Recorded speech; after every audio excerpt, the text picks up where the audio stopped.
د یوحنا په مطابق د مالک عیسی مسیح زیره. اول باب. په ازل کې کلام او کلام د خدای څخه او کلام خدای و. دغه په ازل کې د خدای څخه او داغه په وسیله ټول سيزونه په وجود کې راغلل. سچ په وجود کې راغلل یو سيز هم بغیر داغه نه په وجود کې را نغه. پاغه کې ژوندون او هم دغه ژوندون د بنی آدم نور او نور په تیاره کې ځلېږي او تیاره په هیڅ کله هم غالب نشوه.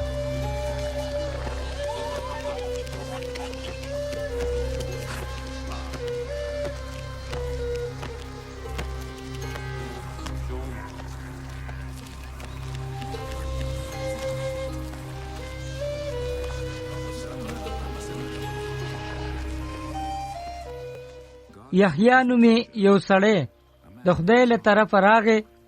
هغه د نور د شهادت د پاره راغی چې ټول خلک داغه په وسیله ایمان راوړي. هغه په خپل خو نور نو خو د نور د شهادت د پاره راغی او حقيقي نور چې هر یو بنی آدم روخانه کوي هغه له دنیا ته راتلونکو.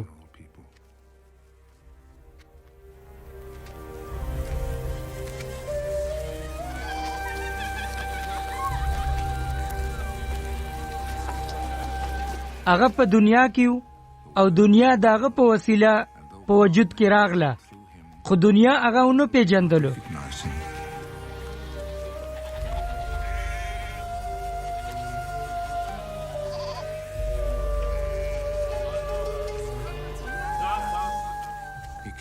هغه خپل ځای ته راغی خو داغه خپلوانو هغه قبول نکو. حکم خلکو چې قبول کو هغه ته دا حق ورک چې د خدای اولاد شي، یعنی هغه چې داغه په نامه ایمان راوړي چې نه لوینې نه او نه له جسمانی شوق او نه د انساني پلار په اراده بلکې له خدای نه پیدا شو. نو کلام جوسه شو او هغه زمونږ سره اوسېده او موږ داغه لوی ولیده، داسې لوی لکه چې د پلار د یو زوی چې په فضل او حقیقت مامور وي.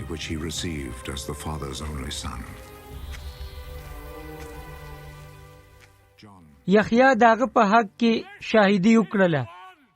هغه په چغو ویل چې دا هغه سړی دی چې ما یې ذکر کړو، یعنی دا چې هغه څوک چې لمانه رستو راځي هغه لمانه لومبې شو.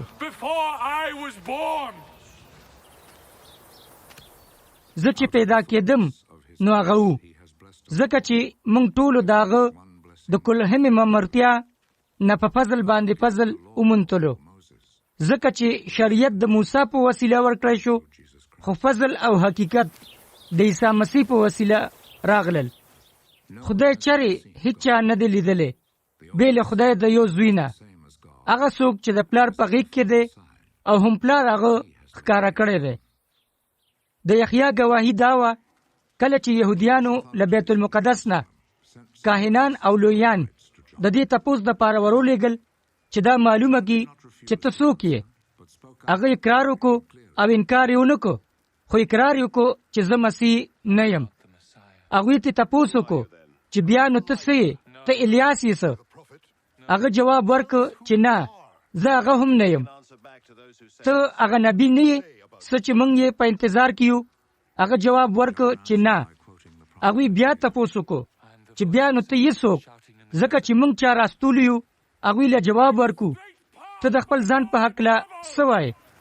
هغه ورته جواب ورکړ چې زه په بیابان کې د ناری وهون کې आवाज يم چې د مالک لار نیغه کوي، لکه چې عیسی نبی ویلو.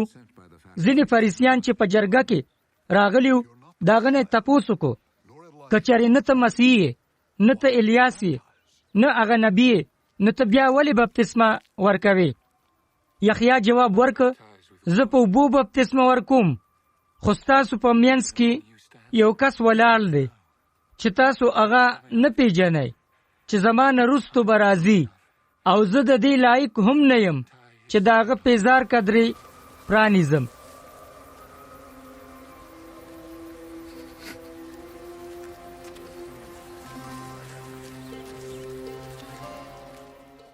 دا خبرې په بیتینا کې وشوې چې د اردن بلې غاړې ته دی چرته چې یحیی بپتسمه ورکوله.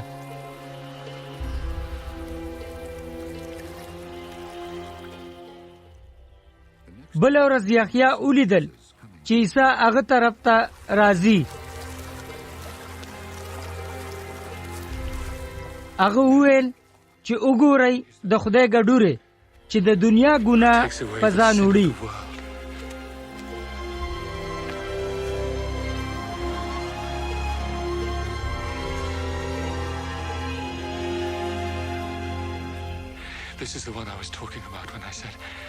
دا هم هغه دی د چا په حق له چې ما ویلو چې زمانه رستو به یو کس راځي چې لمانه ړومبی شو، ځکه چې لمانه اول وو. ما هغه نه پیژنده چې هغه څوک دی، خو موخیز دا سبب چې زه ولې راغلم او په اوبو بپتسمه ورکوم د دې دپاره چې هغه بني اسرائیلو ته څرګند کړی شي. یحیی دا ګواهي هم وکړله چې ما روح القدس د اسمان له مخې لکه د یو کونترې په شان په راکوزېدو ولیدلو چې په هغه نازل شو. ما دې نه پیژنده، خو هغه چا چې زه یې په اوبو د بپتسمې ورکولو دپاره رالیږلی یم هغه ما ته وویل هر کله چې ته روح القدس په چا په راکوزېدو ووینې او په چا را نازل شي نو ته به پوهه شي چې همدا هغه سړی دی چې په روح القدس به بپتسمه ورکوي.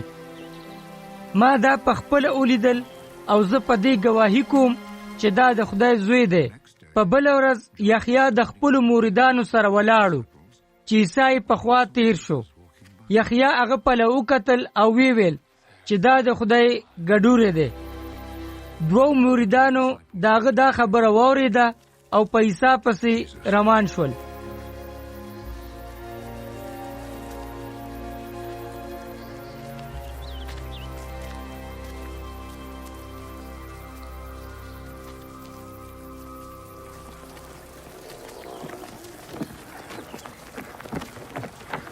کله چې هغه بیرته مخ راواړو او وی کتل چې دوی هغه پسې روان دي نو هغه ته تپوس وکړو چې تاسو په څه پسې ګرځئ. هغوی وویل استاده ته کوم ځای پاتې کېږي؟ عیسی جواب ورکړ چې راځئ او وګورئ.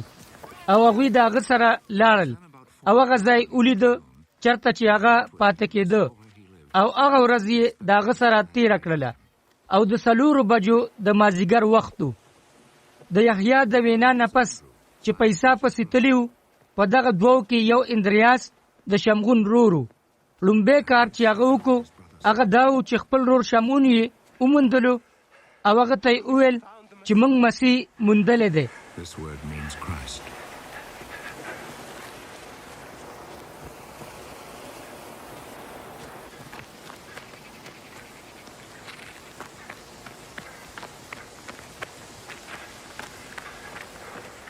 هغه شمعون عیسی له راوسته.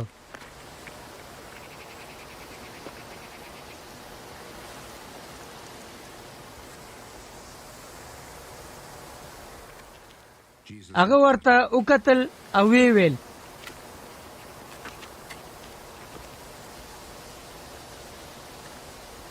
ته د یوحنا زوی شمعون یې، تا ته به کیفا ویل کېږي،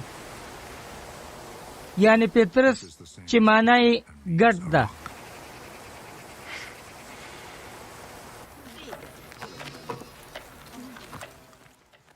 بله ورځ عیسی ګلیل ته د تلو نیت وکړو.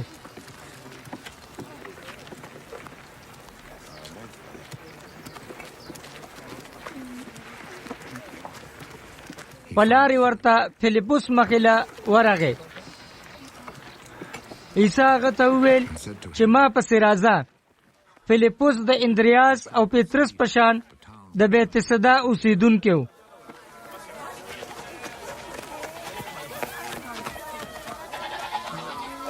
فلیپوس نتانیل ته ورغی او ورته وویل چې د چا ذکر چې موسی په شریعت کې او نبیانو کړی دی هغه موږ ولیدو. دا عیسی ناصری د یوسف زوی دی. نتانیل په حیرانتیا وویل چې د ناصرت آیا ناصرت کې هم خصیص پیدا کېدی شي څه؟ فلیپوس ورته وویل راخوشه او وی ګوره.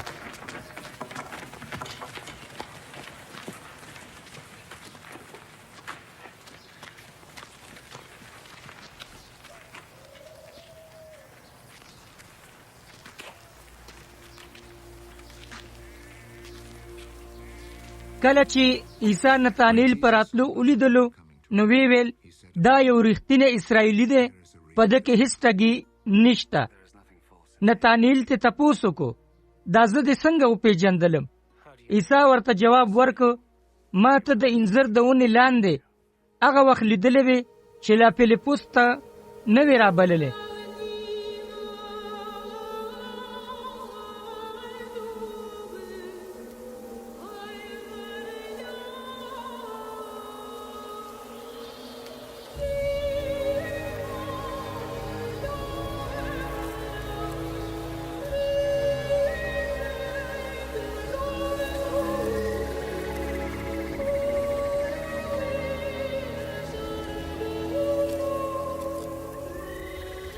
نتانیل ویل استاذه ته د خدای زوی او ته د اسرائیلو بادشاہ.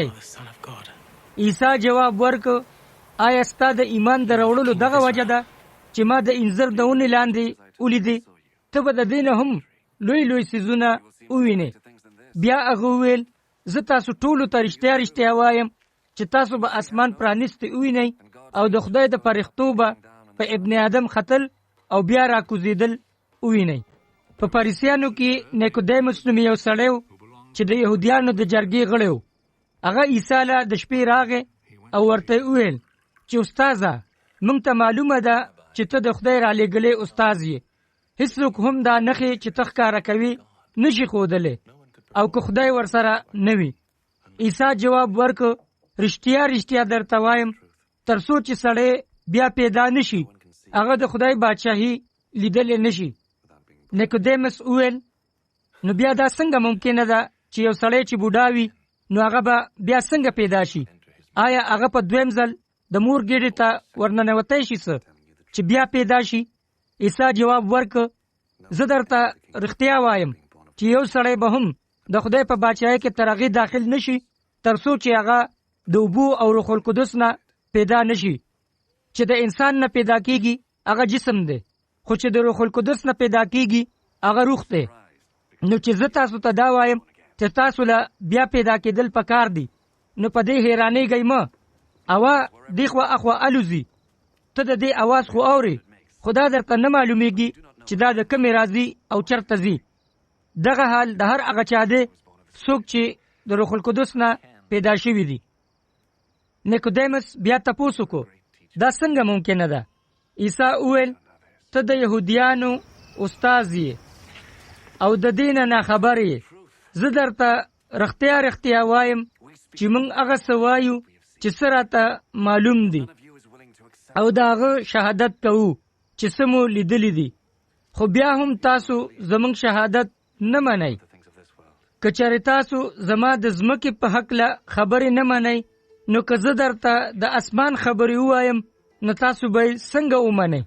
هیڅوک هم چېرې اسمان ته نه دی ختلی بې د هغه نه چې د اسمان نه راکوز شوی دی، یعنی ابن آدم چې د اسمان نه دی. لکه څنګه چې موسی په بیابان کې مار په لوړه خېجولی و دغسې به ابن آدم هم وخېجولی شي د پاره د دې چې هر څوک چې په هغه ایمان راوړي نو هغه به هم په هغه کې د تل ژوندون ومومي. خدای د دې دنیا سره داسې مینه وکړله چې خپل یو زوی یې هم ورکړ چې هر هغه څوک چې په زوی ایمان راوړي هغه هلاک نشي خو د تل عمري ژوندون بیا مومي. خدای خپل زوی دنیا ته د دنیا د مجرم کولو دپاره نه دی رالیږلی بلکې د دې دپاره چې د هغه په وسیله دنیا خلاصون بیا مومي. څوک چې په هغه ایمان راوړي هغه به مجرم هم نشي، خو چا چې په ایمان نه دی راوړی هغه خو د مخکې نه مجرم دی، ځکه چې د خدای د یو زوی نه منکر دی او د مجرم کېدلو سبب دا دی چې دنیا ته نور راغلی دی، خو خلک د نور په ځای په تیاره کې خوشاله وو چې د هغوی کارونه بدو. بدکاره سړی همیشه د نور سره کینه لري او ځان ته ساتي، هسې نه چې د دوی کارونه څرګند شي. هر څوک چې نیک کارونه کوي هغه نور ته راځي، ځکه چې کارونه په نور کې څرګند شي چې هغه د خدای په رضا کړی شوي دي.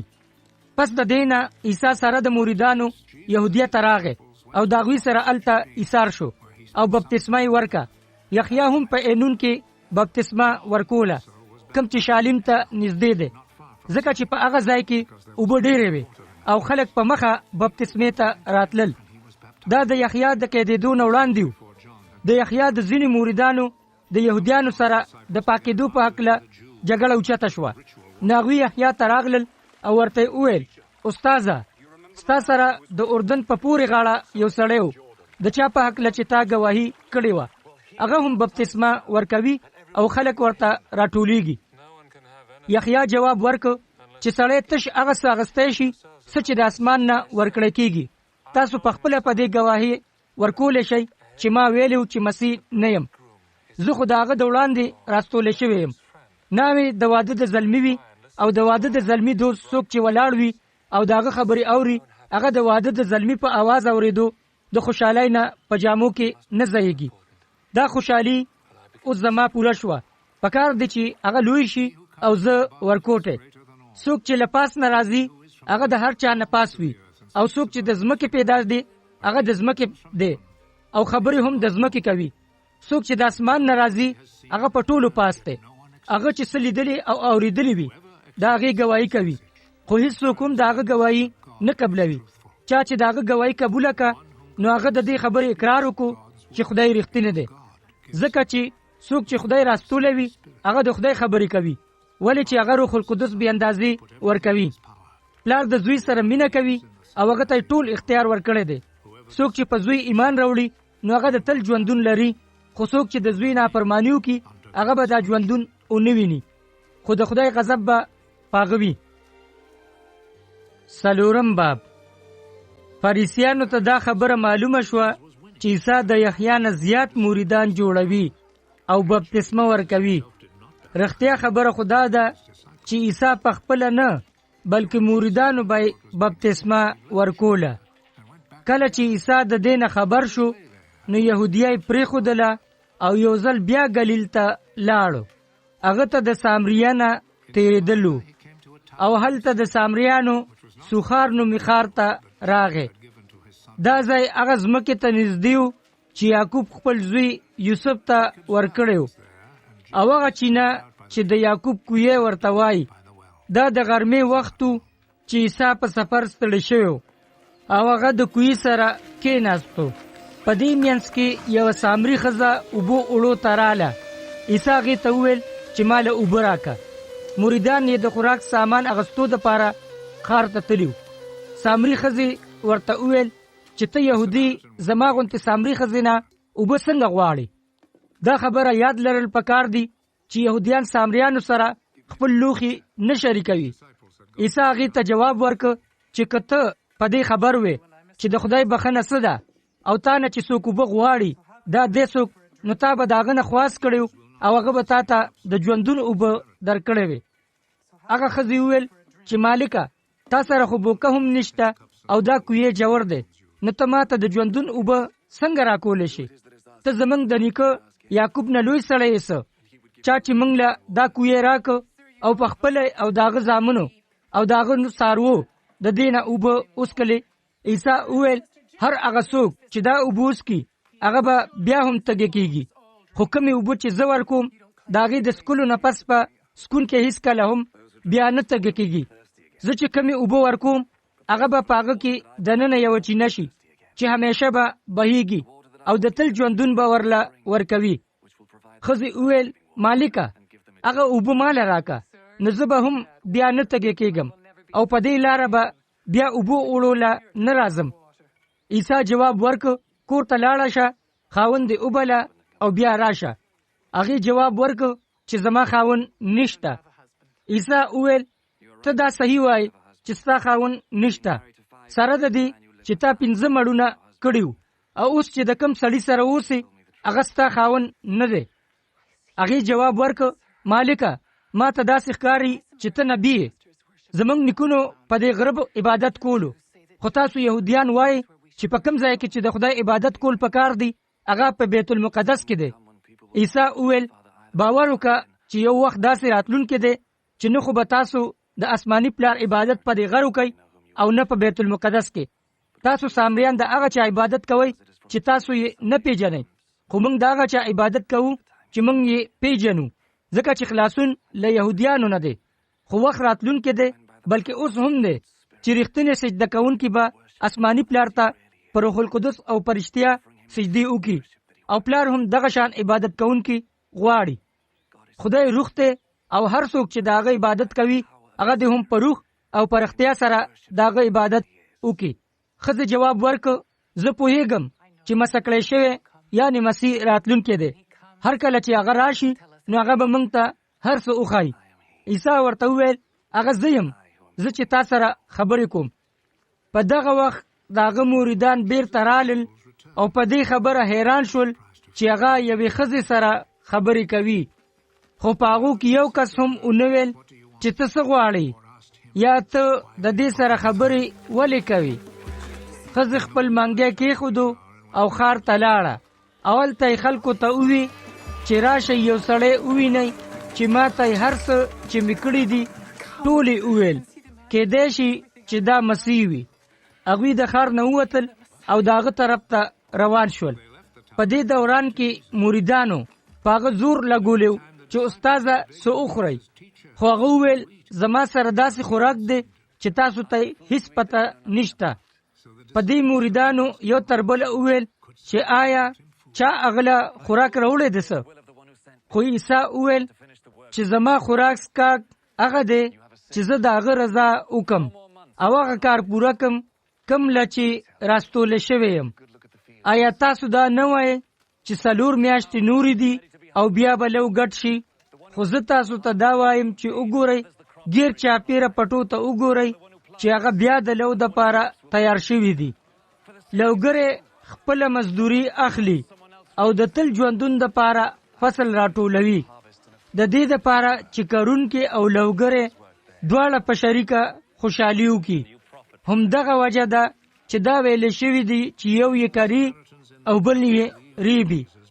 ما تاسو دې له واستولی چې هغه فصل وریبئ په کم باندې چې تاسو څه کړاو نه دی کړی. نورو ځان وکړو او تاسو راغلی او هغه فصل مو واغستو او د هغوی په برخه کې شریک شوئ. د هغه ښار ډیر سامریان د هغه ښځې په دې ګواهۍ رالل چې ماله کله هم چې څه کړي دي هغه ټولې ما ته وویل او په عیسی ایمان راوړلو. کله چې دغه سامریان هغه له رالل نو دا مینت یې ورته وکړو چې موږ سره پاتې شه او هغه هلته 2 ورځې ایثار شو. نور هم ګڼو کسانو د هغه د کلام په وجه په هغه ایمان راوړو. هغوی هغه ښځې ته وویل چې دا تش ستا د هغې وینا وجه نه ده، موږ په ده ایمان راوړی دی بلکې موږ د هغه کلام په خپله واورېدو او موږ په دې پوه شو چې دی په حقیقت کې د دنیا خلاصونکی دی. کله چې 2 ورځې تېرې شوې نو عیسی ګلیل ته روان شو، ځکه چې عیسی په خپله دا ویلیو چې یو نبی په خپل وطن کې بې عزته وي.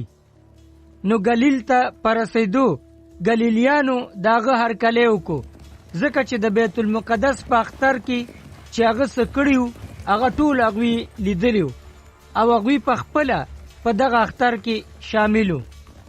عیسی یو ځل بیا په ګلیل کې کانا نومې ځای ته لاړو، چرته چې هغه له اوبو نه می جوړ کړی و. هلته یو سرکاري حاکم و چې زوی یې په کفرنهم کې ناجوړه پروت و. کله چې هغه واورېدل چې عیسی د یهودیه نه ګلیل ته راغلی دی نو هغه په زارو ورته وویل چې ما سره لاړ شه او زما زوی جوړ کا، څوک چې مرګي حال دی. عیسی هغه ته وویل چې د نښو او معجزو کتو نه وړاندې خو به تاسو هیڅ چېرې ایمان نه وي راوړی. هغه حاکم ورته بیا وویل چې صاحبه زما د زوی د مرګ نه وړاندې را سره لاړ شه. بیا عیسی وویل کور ته واپس شه، زوی به دې ژوندی وي. عیسی چې څه وویل هغه سړي په یقین وکړو او کور ته روان شو.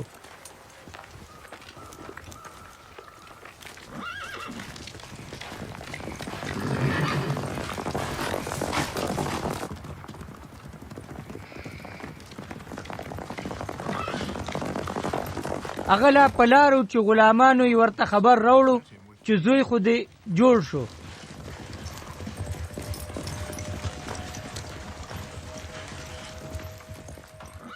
نو هغه تپوس ته وکړو چې څه وخت هغه جوړ شو. هغوی وویل چې پرون ماسپښین هغه تبې پرېښودلو. پلار یې پوه شو چې دا هم هغه وخت و چې عیسی هغه ته ویلو چې زوی به دې جوړ شي.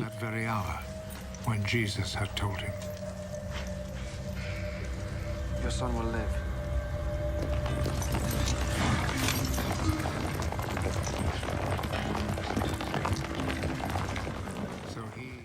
او هغه او داغه ټول خاندان په ایمان راوړو. دا د عیسی د یهودیانو ګلیل ته د راتلو نه پس دویمه معجزه وه. 5 باب.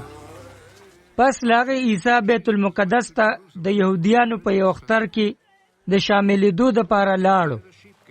په بیت المقدس کې د ګوډو د دروازې څخه یو تالاو دی چې 15 ستنې پکې ولاړې دي او د یهودیانو په ژبه کې ورته بیت صدا وایي.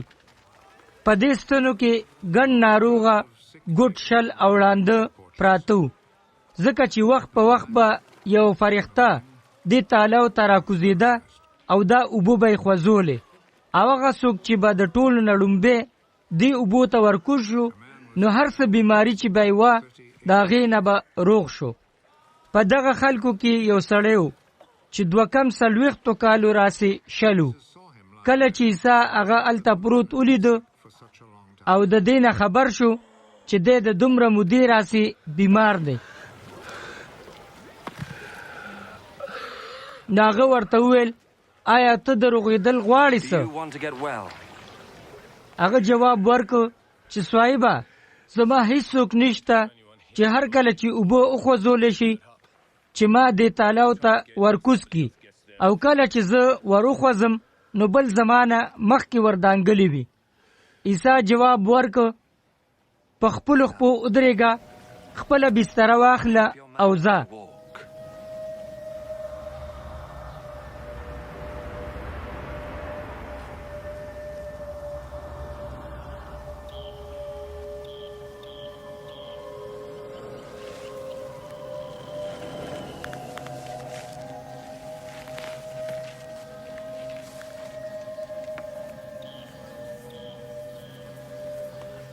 سړی سمدستي جګ جوړ شو، خپله بستره یې واغسته او روان شو.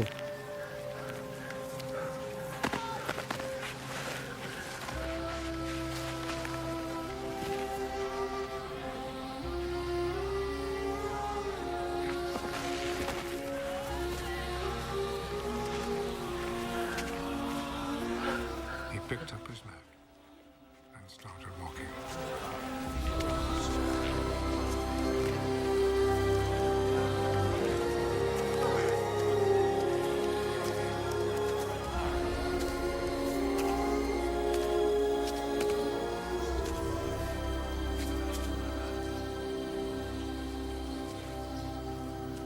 دا د سبت ورځ وه. نو د یهودیانو هغه روغ کړي شوي سړي ته وویل دا د سبت ورځ ده، د سبت په ورځ تا ته د خپلې بسترې د وړلو اجازت نشته. هغه جواب ورکړ چې کوم سړي چې زه روغ کم هغه ما ته حکم راکو چې خپله بستره واخله او ځه.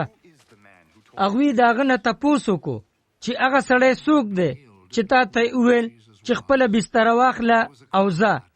خو هغه شل سړي ته څوک چې روغ کړی شوي دا نه وه معلومه، ځکه چې هلته ډېره ګڼه وه او عیسی په ګڼه کې دېخوا اخوا شوی و. لږ ساعت پس عیسی هغه د خدای په کور کې ولیده او ورته یې وویل اوس چې ته بیا ښه شوی یې نو ګناه کول پرېږده ګینې د دې نه به هم درته زیات تکلیف پیښ شي. هغه سړی په مخه لاړو او یهودیانو ته یې وویل چې دا زه چې چا روغ کړی یم دا عیسی و. دا د سبت ورځ د دغه قسمه کارونو کولو سبب و چې یهودیان یې راوپارول او عیسی یې په غضب کو. ولی عیسی جواب ورکړ چې زما پلار لا تر اوسه کار کوي Always working. او زه هم کار کوم. په دې یهودیان نور هم داغه په مرګ پسې شول، ځکه چې یوازې دا نه چې هغه د سبت حکم ماتولو، بلکې دا هم چې هغه خدای ته خپل پلار ویل او داغه سره د برابرۍ دعوا کوله. د دې الزام په جواب کې عیسی وویل چې زه تاسو ته رښتیا وایم، زوی په خپله هیڅ نشي کولی بې له هغه کار نه چې ویني چې پلار یې کوي. څه چې پلار کوي هغه زوی هم کوي، ځکه چې پلار د زوی سره مینه کوي او خپل ټول کارونه ورته څرګندوي. لا د دې نه زیات لوی کارونه به ورته داسې څرګند کړي چې تاسو به حیران پاتې شئ. لکه چې پلار مړی پاسوي او هغوی له ژوند ورکوي، دغه شان زوی هم هر چا له چې غواړي ژوند ورکوي. بیا دا چې پلار د یو کس هم عدالت نه کوي، بلکې دا اختیار یې هم زوی ته سپارلی دی او دا دغه مرضی ده چې ټول د زوی هم په هغه شان عزت کوي لکه چې د پلار کوي. څوک چې د زوی عزت نه کوي هغه د پلار عزت نه کوي چې هغه راستولی دی. رښتیا تاسو ته وایم، کم سړی چې زما خبرو ته غوږ دی او په هغه چا باور لري چې زه یې راستولی یم، هغه تل عمري ژوندون لري او په هغه به د سزا حکم ونشي، ځکه چې هغه د مخکې نه د مرګ نه ژوندون ته اوړېدلی دی. رښتیا تاسو ته وایم، یو وخت داسې را روان دی او بېشکه چې هغه بیا راغلی دی چې مړي به د خدای د زوی आवाज اوري او چې څوک یې واوري هغه به را ژوندی شي.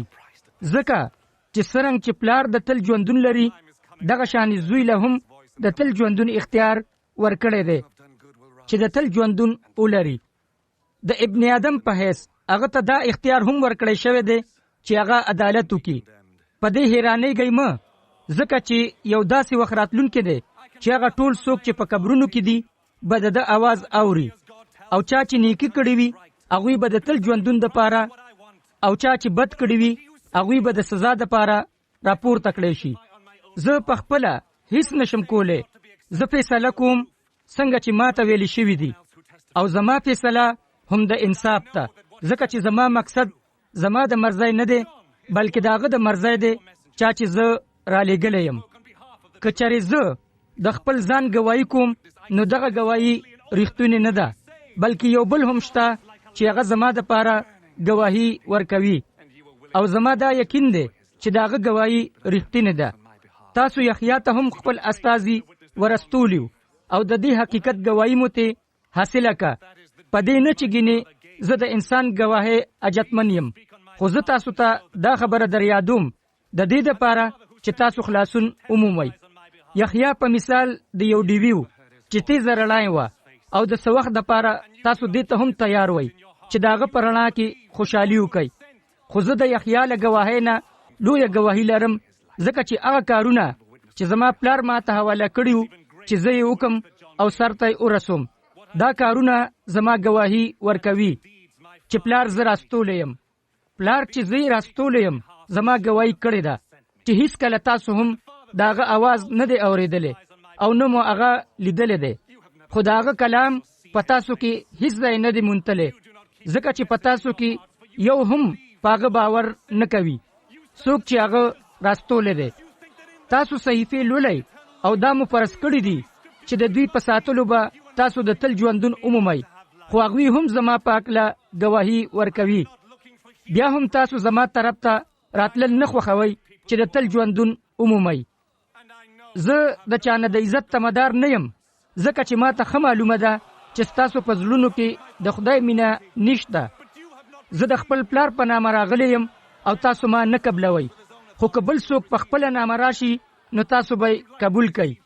تاسو څرنګه د ایمان خاوندان کېدی شئ کله چې تاسو د یو بل نه د عزت امید لرئ، او هغه عزت چې د واحد خدای له طرفه دی لټون نه کوئ. دا خیال مکوئ چې زه ګینې د پلار په عدالت کې تاسو مجرمان ګرځوم. موسی تاسو مجرمان کړئ، هغه موسی چې تاسو په خپل امیدونه تړلې دي. که چېرې تاسو په موسی ایمان لرئ نو په ما به هم لرئ، ځکه چې هغه څه لیکلي دي هغه زما په حق لدی. خو که تاسو په هغه چې څه هغه لیکلي دي ایمان نه لرئ، نو څه چې زه وایم په هغې به څرنګه ایمان ولرئ.